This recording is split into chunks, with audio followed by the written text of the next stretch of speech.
क्या बोलती पब्लिक, एकदम बढ़िया। हेलो बच्चों, क्या हाल चाल? उम्मीद करता हूं बहुत अच्छे होंगे, मुस्कुरा रहे होंगे और अपनी पढ़ाई लगातार जय महादेव विद्याकुल के साथ जारी रखेंगे। स्वागत करते हैं हमारे और आपके इस प्यारे से ब्यूटीफुल से प्लेटफॉर्म पे। तो बेटा जल्दी जल्दी लाइव आ जाओ, क्योंकि शाम के बज चुके हैं 8 और आपको पढ़ाने आ गए हैं आपके प्यारे किशन सर, जिस चेहरे को आपने हमेशा प्यार दिया है। आज उस प्यार की फिर से आवश्यकता है बेटा। इस सेशन को इतनी ताकत के साथ फैलाओ कि आज ये सेशन रुकना नहीं चाहिए, क्योंकि हम लाए हैं आपके लिए ऐसे चुनिंदा क्वेश्चन जो बार बार रगड़ के एग्जाम में पूछा ही पूछा जाता है। समय वेस्ट नहीं करेंगे, आपको वो देसी घी का कंटेंट देंगे जिसकी आपको सख्त जरूरत है। एग्जाम नजदीक है, देंगे वही जो एग्जाम में आएगा। बेटा पढ़ो वही जो एग्जाम में आए। तो बेटा जल्दी जल्दी एक बार लाइव आ जाओ। काफी बच्चे लाइव हो चुके हो, पूरी ताकत देना है, पूरा प्यार और सपोर्ट दिखाना है आज, और इस सेशन को पूरी ताकत लगा के शेयर करना है, ठीक है? तो जल्दी जल्दी बेटा एक बार लाइव आ जाओ। फलाने ढिकामे कितने लोग हैं भाई? रुक जाओ 1 मिनट। सर्वेश कुमार, प्रशांत कुमार, सत्यम का, सुमित कुमार, सभी लोग बढ़िया है बेटा। तबाशुन, प्रशांत, सुमित सैनी, सभी को नमस्कार, सत श्री अकाल बच्चों। आई होप आप लोग बहुत अच्छे होंगे और एग्जाम को एकदम डरना नहीं एग्जाम से, पहली बात, और एग्जाम की एकदम रगड़ के तैयारी कर रहे होंगे, ठीक है? तो आज का जो सेशन है बेटा वो फिजिक्स का आज पहला बुक खत्म हो जाएगा, जिससे शॉर्ट आंसर टाइप के जो क्वेश्चंस बनते हैं हमारे, जो इंपॉर्टेंट डेफिनेशन होती है, जो इंपॉर्टेंट फार्मूले होते हैं, जिससे रिलेटेड आपको शॉर्ट में छोटे छोटे क्वेश्चन आ जाता है। और इसको पढ़ने के बाद आपके सारे शॉर्ट आंसर के जितने भी डाउट हैं सब क्लियर होने वाले हैं। तो फटाफट से क्लास में ही याद हो जाएगा, स्क्रीनशॉट भी लेते रहोगे, अदरवाइज आपको पीडीएफ तो मिल ही जाएगी। तो चलते हैं बेटा आज महत्वपूर्ण, तो कक्षा 12वीं यानी कि बोर्ड एग्जाम देने वाले जितने भी हमारे प्रिय प्रिय प्रिय और प्रिय विद्यार्थियों, उनसे विनम्र निवेदन कि इस क्लास को गलती से भी मिस नहीं करना है मेरे भाई, वरना फिर तो मजा गड़बड़ा जाएगा, ठीक है? तो एक बार अपना प्यार और सपोर्ट दिखाइए, उसके बाद हम सेशन को पूरी ताकत से, पूरी एनर्जी के साथ पढ़ाना स्टार्ट करेंगे। तो आज का युद्ध प्रारंभ किया जाए। सभी को भैया भैया ये सभी बोर्ड्स के लिए है, सुन लो भैया, मालिक देवता सरकार एक बार थंब का साइन दो और आपके प्यारे किशन सर स्टार्ट करेंगे आज का सेशन, ठीक है? तो चलते हैं वो ऐसे ऐसे डेफिनेशन पे जो बार बार पूछा जाता है आपसे, और ये रहा आपके स्क्रीन पे। अब स्टार्ट होने जा रहा है आपका प्यारा सा सेशन, ठीक है? हाँ, पगड़ी बांध लीजिए। ले भैया पगड़ी बांधेंगे, अभी बांधेंगे पगड़ी, जब जरूरत लगेगी तो बांध लेंगे। लिखा है बेटा सबसे इंपॉर्टेंट, इतना वीवीआई है बेटा, इसको इतना स्टार लगा के समझ लो कि ड्रिफ्ट वेलोसिटी इस बार एग्जाम में फंसेगा। दुनिया के किसी भी कोने में रहोगे, कमेंट करके जाओगे कि सर ये ड्रिफ्ट वेलोसिटी आया ही आया था एग्जाम में। तो आइए समझते हैं क्या होता है। डेफिनेशन रटना नहीं है, फटाफट से याद भी करना है और सेशन को समझते चलना है, और प्यार और सपोर्ट के साथ सेशन को एकदम पूरी ताकत लगा के शेयर करना है, ठीक है? चलिए भैया स्टार्ट करते हैं। क्या है अनुगमन वेग यानी कि ड्रिफ्ट वेलोसिटी? क्या होता है? जब विद्युत क्षेत्र के प्रभाव के कारण चालक के अंदर उपस्थित इलेक्ट्रॉन, क्या होता है भैया? चालक के अंदर उपस्थित विद्युत क्षेत्र के विपरीत दिशा में एक नियत औसत वेग से गमन करने लगता है, तो उस इलेक्ट्रॉन के वेग को हम क्या कहते हैं? अनुगमन वेग या संवहन वेग भी कहते हैं, संवहन वेग भी कहते हैं। अगर हम इसको समझने की कोशिश करें, अगर हमारे पास कोई चालन है हमारे भाइयों प्यारे साथियों, और हमने एक बैटरी से इसको जोड़ दिया, ये बैटरी का धन वाला सिरा, ये बैटरी का ऋण वाला सिरा, हमने वैद्युत धारा इसमें प्रवाहित कराई, तो इसमें भैया उत्पन्न चुंबकीय क्षेत्र या बराबर QE, जो यहाँ पे Q की जगह पे क्या लेंगे? इलेक्ट्रॉन E इंटू V लेंगे। और भैया इलेक्ट्रॉन क्या होने लगे? वैद्युत क्षेत्र की विपरीत दिशा में, मतलब इलेक्ट्रॉन इसके विपरीत दिशा में गमन करने लगे, और जिस वेग से गमन करेंगे ऐसे वेग को कहते हैं क्या? अनुगमन वेग यानी कि ड्रिफ्ट वेलोसिटी। बहुत इंपॉर्टेंट है, धरती में सबसे ज्यादा अगर कुछ इंपॉर्टेंट है विद्युत में तो समझ लो अनुगमन वेग है। समझ गए कि नहीं? और कभी कभी आपसे यह भी पूछा जाता है कि धारा तथा अनुगमन, ये भी वीवीआई लगा के एकदम स्टार लगा लो कि धारा तथा अनुगमन वेग में संबंध का सूत्र स्थापित करिए, व्यंजक स्थापित करिए। ऑब्जेक्टिव में पूछ लिया जाएगा, इसमें न्यूमेरिकल पूछ लिया जाएगा। धारा तथा अनुगमन वेग में संबंध, कौन से वेग में? अनुगमन वेग में संबंध। क्या है संबंध? आओ इसकी रिश्तेदारी को समझते हैं। क्या होता है संबंध? I बराबर होता है NEA VD यानी कि ड्रिफ्ट वेलोसिटी, जहां VD क्या है? संवहन वेग यानी कि अनुगमन वेग, और अगर अंग्रेजी में बात करें तो ड्रिफ्ट वेलोसिटी होती है। आई होप ये परिभाषा आपके दिमाग में भैया एकदम क्लियर होगा। अगले पड़ाव पे चलते हैं। अगला पड़ाव क्या कहता है, ये रहा आपकी स्क्रीन पर अगला परिभाषा। ये देखो, बायां हाथ, विधायक जी क्या कहते हैं, हम बायां हाथ है, हम दाहिने हाथ हैं। तो आइए समझते हैं कि फ्लेमिंग का जो फ्लेमिंग विधायक जी थे, इनका बायां हाथ कौन सा था, और दायां हाथ भी था। ठीक है, तो इन्होंने क्या बताया था, दायां हाथ का हथेली। हथेली को देखना है तो ये जरा स्क्रीन पे, कंप्यूटर महोदय जी स्क्रीन कहां पे कहां लगाया भैया, बायां हाथ कहां सेट किए हो इसको। कोई बात नहीं, तुम हमेशा एक एक गलती कर देते हो भाई, ये अच्छी बात नहीं है। ठीक है, ये बहुत अच्छी बात नहीं है। कहां है, दिखाओ जरा।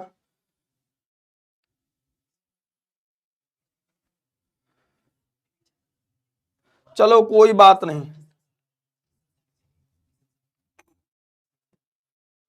ये है। तो भैया आई है फ्लेमिंग। फ्लेमिंग भाई साहब को ध्यान से देख लो, एकदम ध्यान से देख लो फ्लेमिंग को। अगर हम अपने बाएं हाथ की उंगली को इस तरीके से पसारें, अगर इस तरीके से फैलाएं कि भैया अगर ये वाली उंगलियां, ई वाली उंगलियां हमारी चुंबकीय क्षेत्र की दिशा को दिखाएगी, तो हमारा अंगूठा हमेशा धारावाही चालक तार पर लगने वाले बल की दिशा को दर्शाएगा। और ये वाली जो उंगलियां रहेगी हमारी, वो किसको दिखाएगी, वो वैद्युत धारा की दिशा को दिखाएगी। तो इस चीज को भूलना मत, और इसी चीज को थ्योरी के पार्ट में लिखना भूलना मत। हाथ इसलिए दिखा रहा हूं क्योंकि फ्लेमिंग का बाएं हाथ का नियम हमेशा एक बात के लिए इस्तेमाल किया जाता है, किस लिए, किसी धारावाहिक चालक पर लगने वाले बल की दिशा ज्ञात करने के लिए। याद कर लेना, नोट कर लेना, कभी भी पूछा जा सकता है कि क्यों इस्तेमाल किया भाई। तो इस नियम के दो सदिश गुणनफल की दिशा को निकालने के लिए सूत्र में आए पहले दिशा के, हमने आपको बता दिया कि अगर ये भैया चुंबकीय क्षेत्र की दिशा को दिखाएगा ये वाला उंगलियां, तो ये वैद्युत बल के धारावाही चालक तार पर लगने वाली बल की दिशा को दिखाएगा, तथा ये किसको दिखाएगा, किसको दिखाएगा भैया, धारा की दिशा को दिखाएगा। चलते हैं अगले पड़ाव पे। हाँ सर इसका पीडीएफ मिलेगा, हाँ तुम्हारे नानी और मौसा घर इसका पीडीएफ पहुंचा देंगे। उसके पहले ही हमारा वीडियो पूरे मार्केट में पहुंचा दो भैया। एक बार पहले पूरा सपोर्ट दिखाओ, जल्दी से तनी मुनी बचा है, और इस तनी मुनी को प्यार दिखाओ अपना, और प्लीज दिखा के इसको तुरंत तुरंत 1000 क्रॉस कराओ, तब जाके यहाँ ठंडक मिलेगी। बाकी पीडीएफ तो हमारा पहुंचाना हमारा काम है यार, तुम काहे टेंशन लेते हो, तुम सिर्फ पढ़ने पे फोकस करो, तुम संघर्ष करो, हम दिन रात तुम्हारे साथ हैं, समझे कि नहीं समझे। हाँ भैया आराम है एंजल, ठीक है। चलो आइए चलते हैं, आराम है जिंदगी में। अगले सवाल पे चलते हैं, करता ओस्टेड के प्रयोग को लिखिए।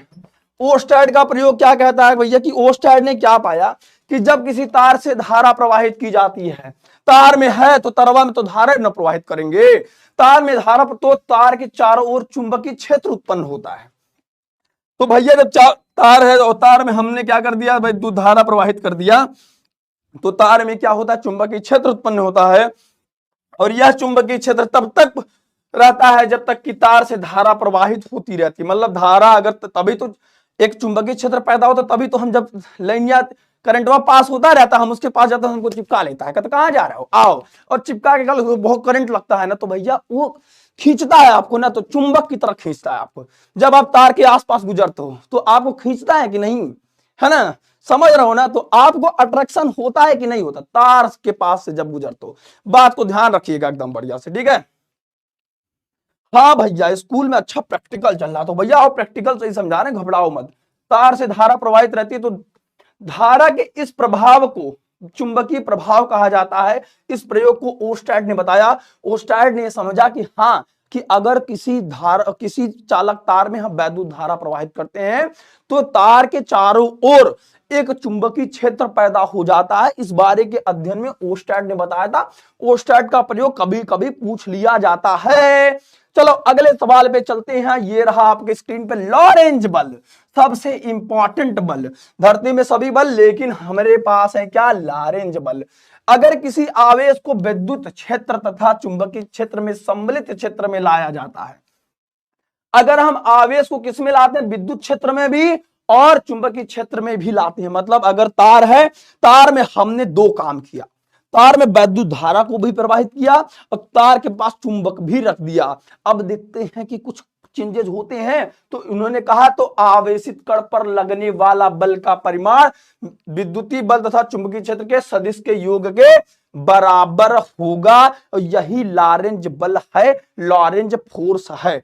चलिए अगले सवाल चलते हैं। बायोट सेवर्ट का नियम सबसे इंपॉर्टेंट है, इसको एकदम स्टार लगा लेना। इस बार या सावर्त लिखा है यहां पे। चलो कंप्यूटर महोदय जी, तुमको समझ नहीं आता है कि बच्चे पढ़ेंगे हमारे तो उन पर क्या प्रभाव पड़ेगा भाई। चलो इनके पास बहुत काम धंधा रहता है, आज इनको माफ कर देते, लेकिन इनको लठियाएंगे हम, इनको छोड़ेंगे नहीं। थोड़ी बहुत गलती जो करते हैं इनको छोड़ेंगे नहीं, ठीक है।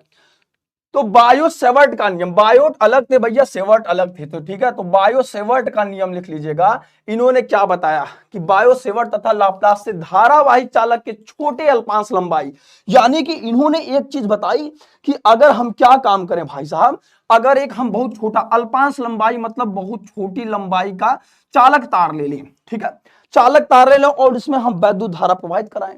तो अभी वोल्टस्टैट के प्रयोग से हमने क्या पढ़ा कि अगर हम किसी चालक तार पर वैद्युत धारा प्रवाहित कर देते हैं तो उस चालक तार के चारों ओर एक चुंबकीय क्षेत्र पैदा हो जाता है। कंसेप्ट को समझते चलो, बाकी सब तो एकदम हाँ ठीक है।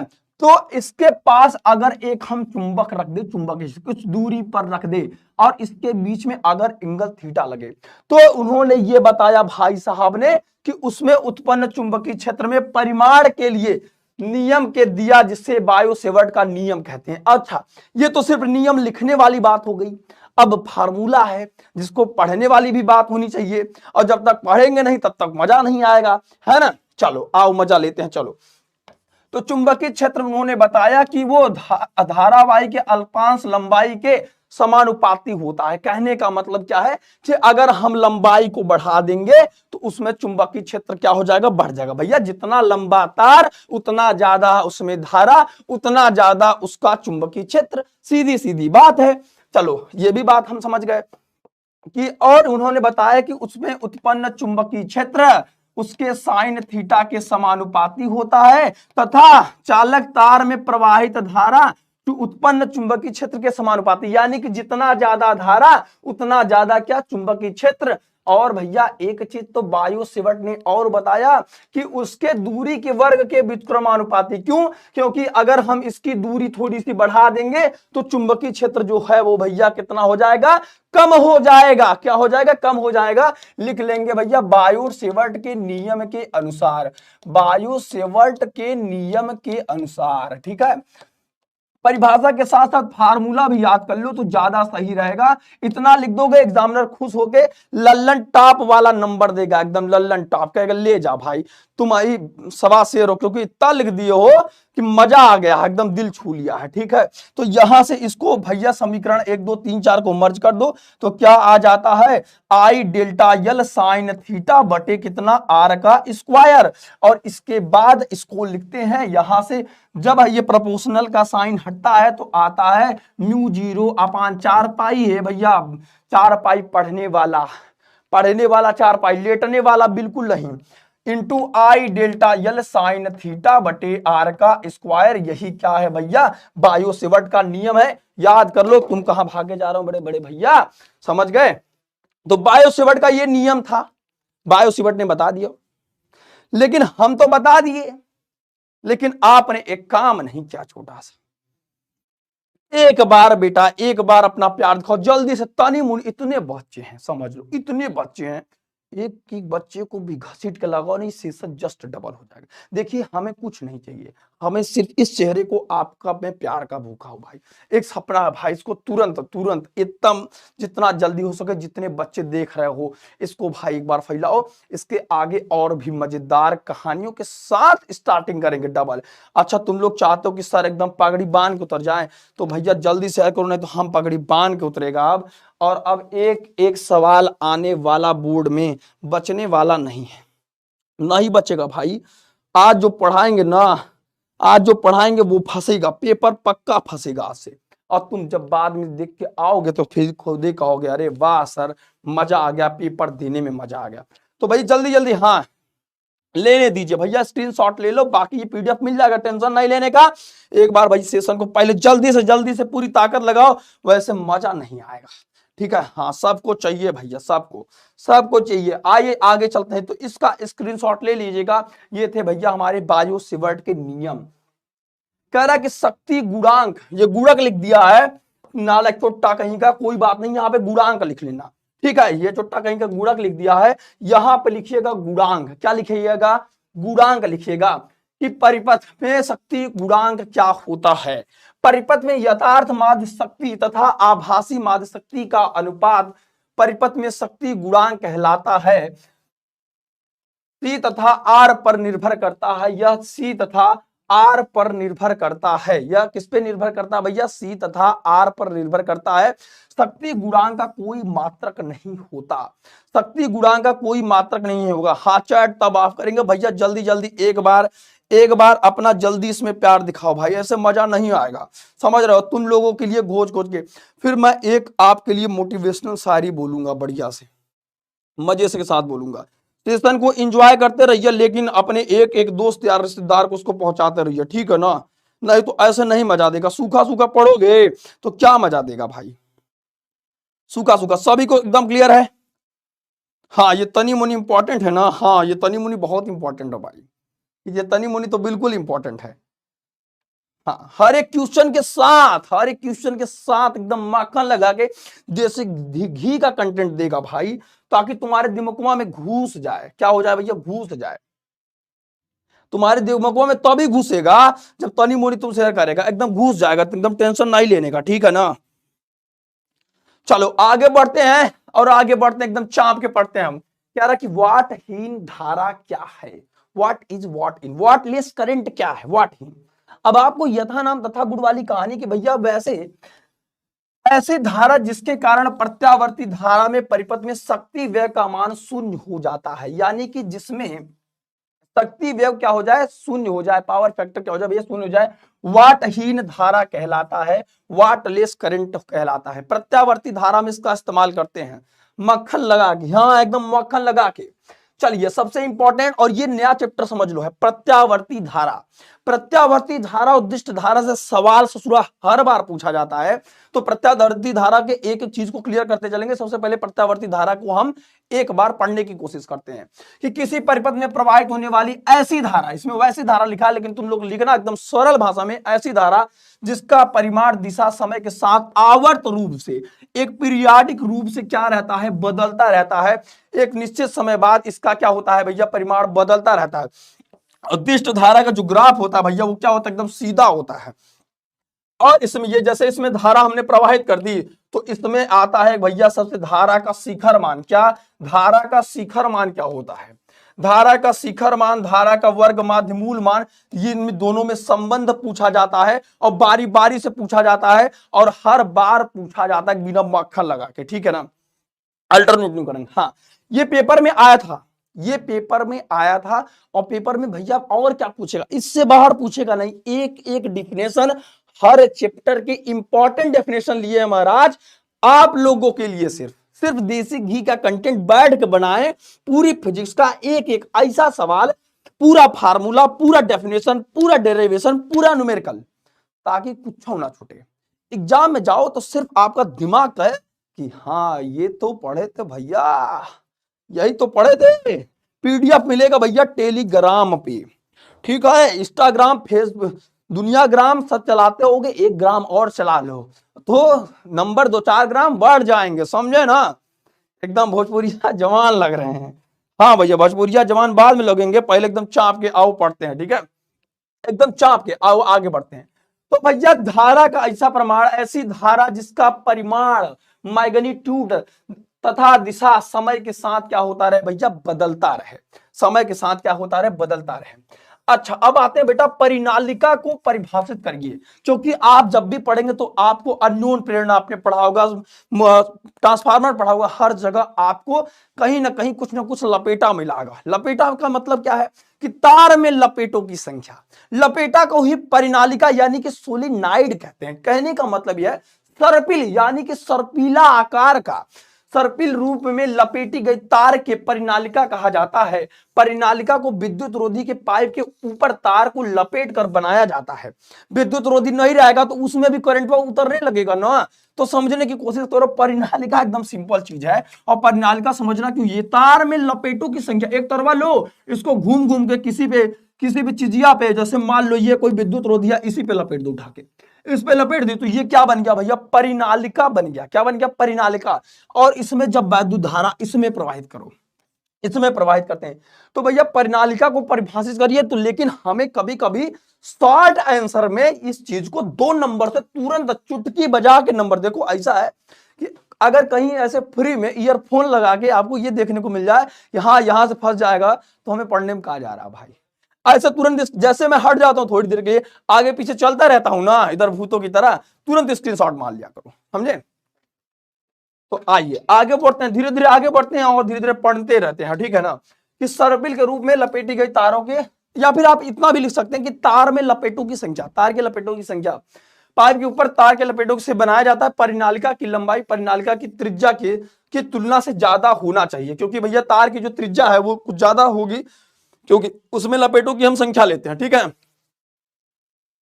अच्छा सर ये प्रैक्टिकल एग्जाम में आया था, देखो सोचो भाई आएगा ही क्यों नहीं, और कहां से पूछेगा एग्जामिनर, और क्या भाई फिजिक्स का पेपर बना रहा भौतिकी का, तो विदेश से ऑस्ट्रेलिया से थोड़ी ना उत्तर देगा।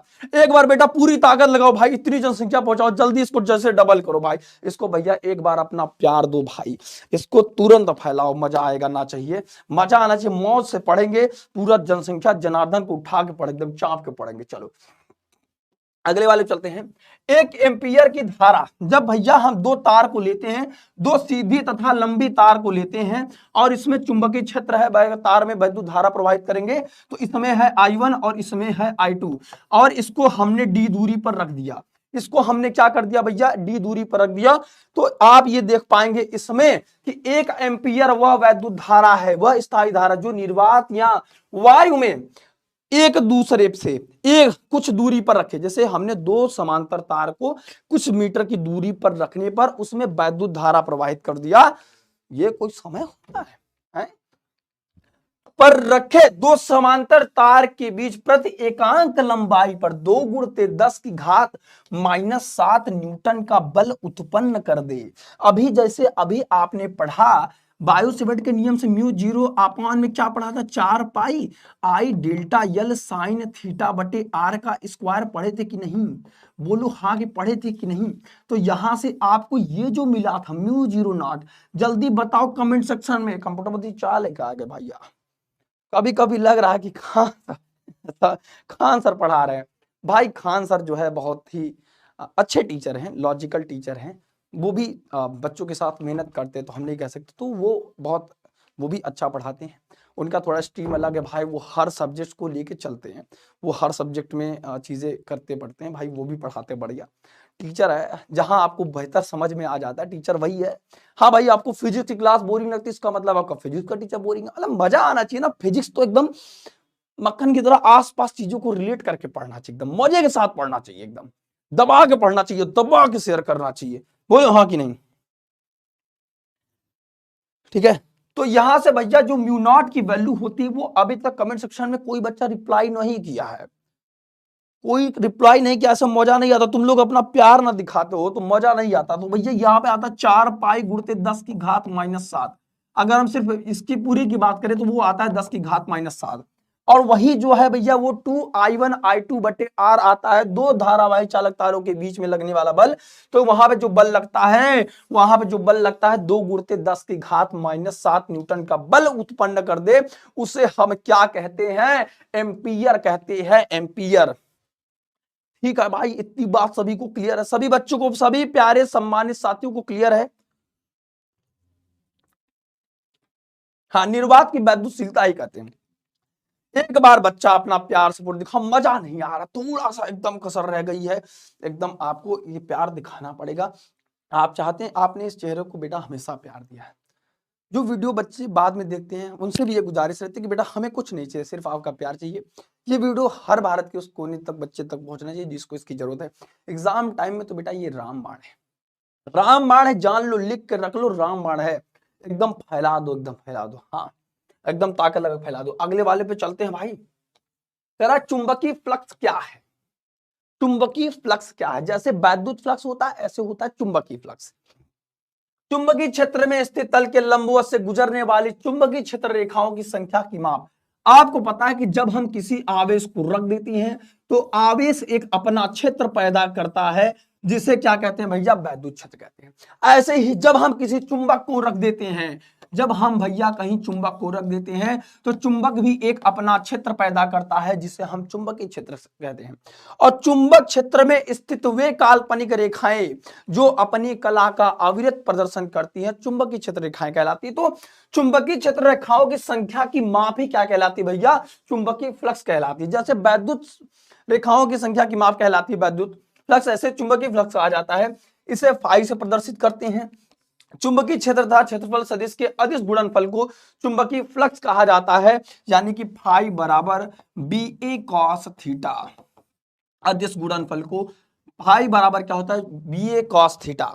और इसके बाद भी कई चीजें हैं, जैसे गॉस का प्रमेय है, कुल आवेश का 1/ε0 गुना होता है। इसको किसने बताया? हमारे गॉस के प्रमेय ने, गॉस भाई साहब ने बताया।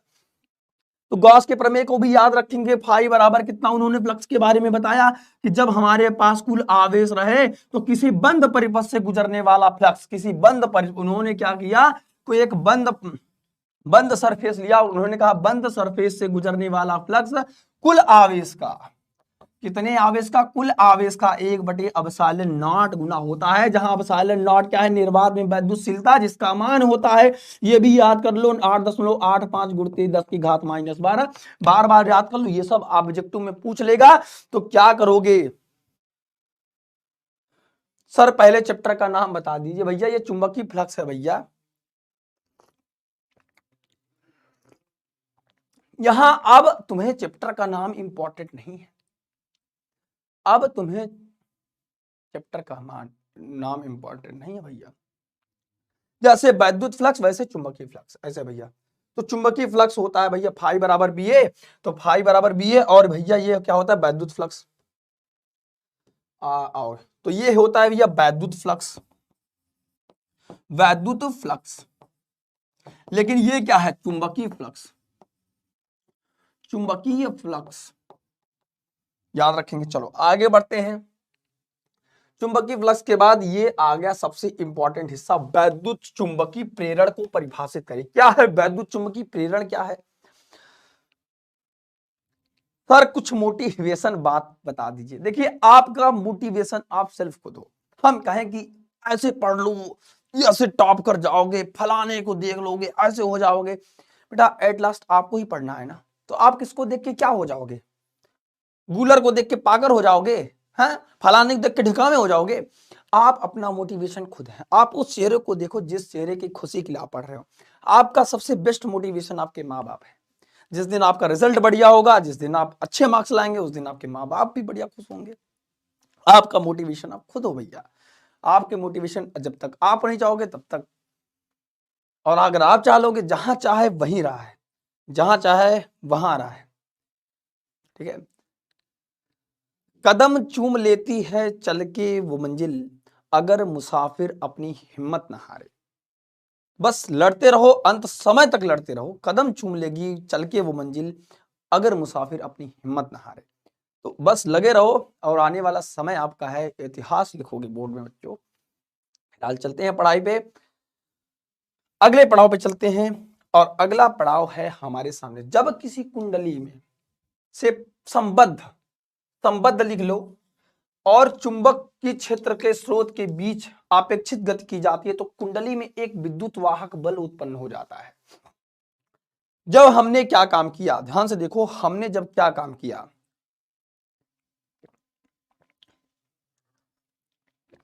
भैया धरती का हर बोर्ड के लिए है, पहले सुन लो, धरती का हर बोर्ड के लिए जान लो भाई। हाँ भैया, आप फार्मूला इन वन वीडियो बना कर सर लेंस का सूत्र बता दीजिए। भैया लेंस का सूत्र भी बताए हैं, धरती का हर सूत्र बताया, सूत्र वाला तो वीडियो एकदम लॉन्च कर दिया, जाके देखो। All formula in physics bye Kishan sir, आराम से मिलेगा बढ़िया से, जाके एकदम प्लेलिस्ट पे घोर घोर के पढ़ लो भैया। तो कुंडली में धारा उत्पन्न हो जाता है। प्रेरित विद्युत वाहक बल जहां उत्पन्न होगा वहां पे धारा उत्पन्न होगा, और कुंडली में उत्पन्न विद्युत वाहक बल से प्रेरित विद्युत वाहक बल तथा उत्पन्न धारा में प्रेरित धारा कहा जाता है। इस घटना को विद्युत चुंबकीय प्रेरण कहते हैं। आइए इस पे कुछ चीजें हैं जो बहुत बारी पूछा जाता है। सबसे पहले इंपॉर्टेंट लाइन है जिसका नाम है भैया फैराडे। क्या नाम है भैया? फैराडे। फैराडे का विद्युत चुंबकीय प्रेरण के लिए नियम, उन्होंने क्या बताया कि जब किसी कुंडली से संबद्ध चुंबकीय फ्लक्स, जब किसी, पहले हम समझाएंगे उसके बाद हम आपको एकदम प्रैक्टिकल आपके सामने चेहरे में ला के दिखाएंगे। ठीक है, देखते रहो जरा ध्यान से। उन्होंने कहा जब किसी कुंडली से संबद्ध चुंबकीय फ्लक्स के मान में परिवर्तन होता है तो कुंडली में एक विद्युत वाहक बल प्रेरित होता है, यानी कि उत्पन्न होता है, और कुंडली में धारा प्रवाहित होती है, और प्रेरित विद्युत वाहक बल कुंडली में तब तक विराजमान रहता है जब तक कि चुंबकीय फ्लक्स के मान में परिवर्तन होता रहता है। इन्होंने क्या बताया कि जब हम किसी कुंडली में, कुंडली अभी ना परिनालिका जैसे लिए थे, धारावाही परिनालिका, और हमने इसमें धारा प्रवाहित करा दिया, हमने इसमें क्या करा दिया? धारा प्रवाहित करा दिया। ध्यान से देखिएगा तभी मजा पाएंगे। और यह है धन और यह है ऋण। अब धारा प्रवाहित जैसे इसमें कर दिया, इन्होंने क्या बताया कि जब इसमें हम धारा प्रवाहित कर देते हैं तो इसके अंदर जब कहा कि कुंडली में एक विद्युत वाहक बल प्रेरित होता है और कुंडली में धारा, चुंबकीय फ्लक्स से संबंधित, अब कहने का मतलब यह है कि ध्यान से देखिएगा कि जब इसमें एक प्रेरित विद्युत वाहक बल, यानी कि जैसे हमने इसमें धारा प्रवाहित किया तो इसमें एक प्रेरित विद्युत वाहक बल उत्पन्न हुआ, और जब प्रेरित विद्युत वाहक बल उत्पन्न होगा वही तुरंत वहां पे एक प्रेरित धारा उत्पन्न होगी, जिसे हम क्या कहते हैं भैया? फैराडे का विद्युत चुंबकीय। इन्होंने दो नियम दिया, अभी दिखाते, दोनों को दिखाते हैं। ध्यान से देखिएगा के फ्लक्स में परिवर्तन होता है, ध्यान से देखो, उनमें फ्लक्स में परिवर्तन होता है। दूसरा यह है कि कुंडली में प्रेरित विद्युत वाहक बल का परिमाण, कुंडली में प्रेरित विद्युत वाहक बल का परिमाण यहां है। प्रेरित विद्युत वाहक का परिमाण, जरा ध्यान से देखो यहां पे परिमाण इन्होंने बताया, प्रेरित में विद्युत वाहक बल का परिमाण चुंबकीय फ्लक्स के दर के क्या होता है भैया? बराबर होता है। और ये स्वयं उस चीज का विरोध कर रही है। माइनस का मतलब क्या दिखा रही है कि इसकी जो दिशा है वो क्या है? प्रेरित विद्युत धारा की दिशा है वो विपरीत दिशा में है, मतलब धारा की दिशा अगर ये है तो प्रेरित विद्युत धारा की दिशा क्या होगी? ये होगी। और ये क्या है भैया? E equal to minus D यानी डी फाई बटे डी टी। ये क्या है भैया? चुंबकीय फ्लक्स में परिवर्तन की दर, चुंबकीय फ्लक्स में परिवर्तन की दर, याद रखेंगे, फ्लक्स में परिवर्तन की दर, ठीक है। और यानी क्या है? तार में लपेटों की संख्या, ये है नंबर्स ऑफ टर्न्स, ये है भैया तार में लपेटों की संख्या, लपेटों की संख्या। और माइनस किस चीज को दिखाती है? उसके विपरीत दिशा को दिखाती है। मेरी चाहत को तू दुल्हन बना लेना, मगर सुन के जो मेरा हो नहीं पाया वो तेरा हो नहीं सकता। अरे ये क्या दिल वाले दुल्हनियां ले जाएंगे वाला तुम यार, तुम लोग सारी कर दो। ये समय है एकदम तोड़ फोड़ मचाने का, एग्जाम में भौकाल दिखाने का, अपनी पूरी ताकत का इस्तेमाल करने का, और अपने आप को एकदम छा जाने का। ये वो समय है भैया, ये समय हो मेरे मालिक, ये वो समय है। चलिए भैया, तो उन्होंने क्या बताया?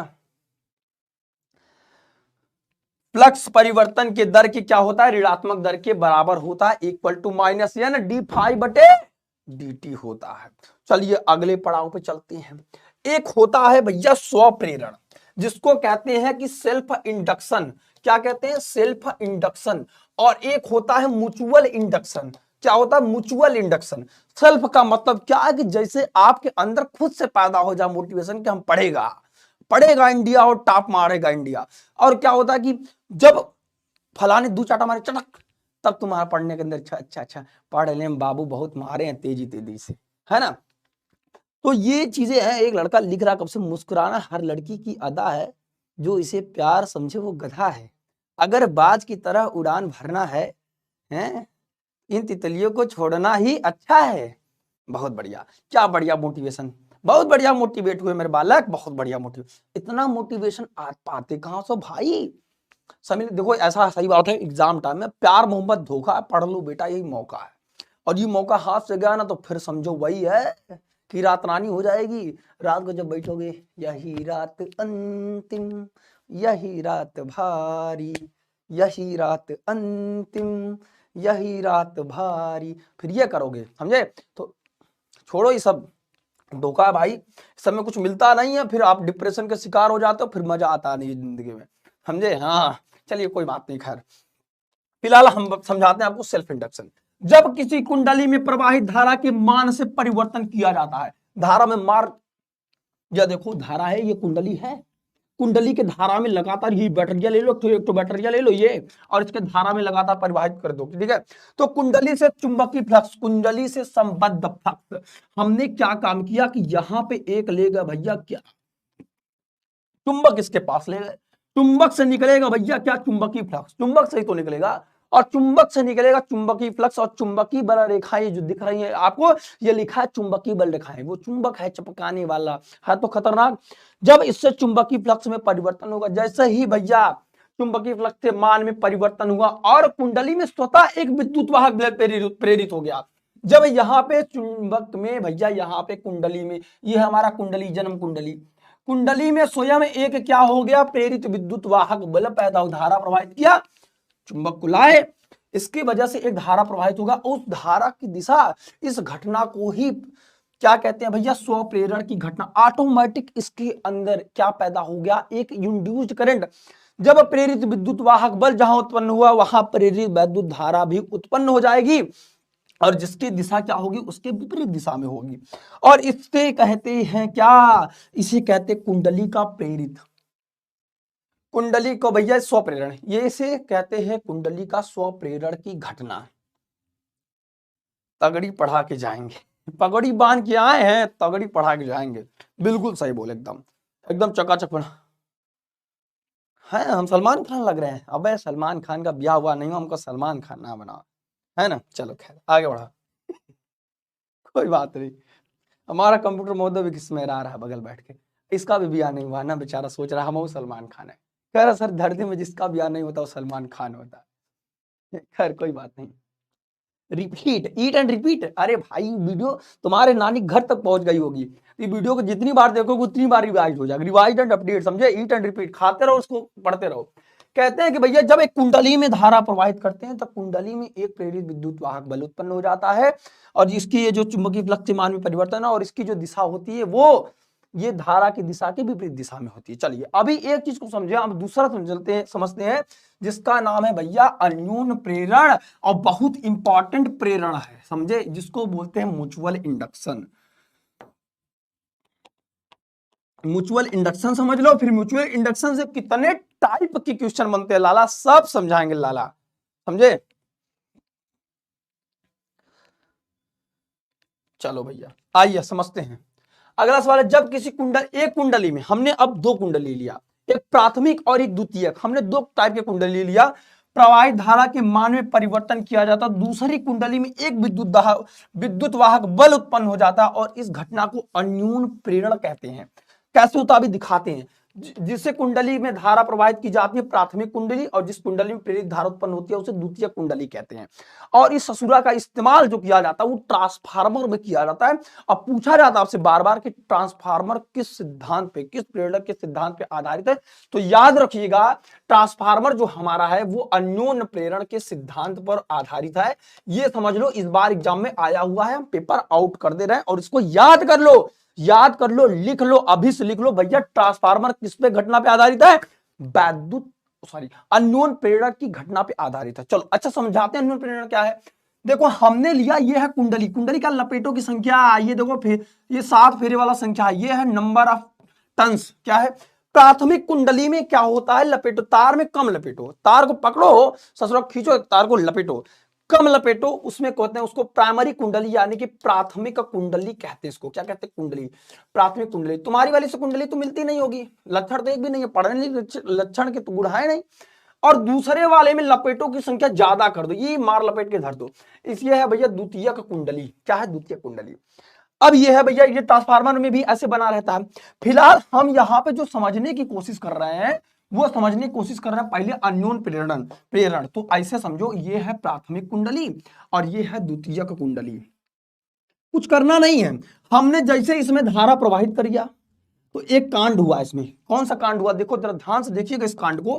जैसे हमने इसमें ससुरा को धारा प्रवाहित कर दिया और जैसे धारा इसमें प्रवाहित करी तो इसके ये था, धारा की दिशा ये थी, इसमें ऑटोमेटिक जब हम इस कुंडली को पास में लाए, इसको ये रख दिया, कुछ किया नहीं, सिर्फ धारा इसमें प्रवाहित कर रहे हैं और धारा प्रवाहित इसमें कर रहे हैं, बुरा इसको लग रहा है, बिया इसका हो रहा है, बुरा इसको लग रहा है, क्योंकि तुम्हारे वाली थी कहीं चली गई बेचारी, ये दूसरे के साथ उड़ गई। तो भैया इसके अंदर क्या हुआ, तकलीफ हुई और इसकी जो धारा की जो दिशा होगी वो विपरीत होगी और इसमें जो प्रेरित धारा की दिशा होगी वो क्या होगी, विपरीत दिशा में होगी और इसे ही कहते हैं अन्योन प्रेरण। मतलब अब इसके अंदर खुद से मोटिवेशन आ गया, इसको जरूरत नहीं पड़ी, सिर्फ देखो परिवर्तन यहां हो रहा है, जलन इसको मच रही है। याद रखेंगे कि जब हम किसी एक कुंडली में प्रवाहित धारा के मान में परिवर्तन करते हैं तो दूसरी कुंडली में विद्युत वाहक बल उत्पन्न हो जाता है और हम इस घटना को अन्योन प्रेरण कहा जाता है। जिस कुंडली में धारा प्रवाहित करते हैं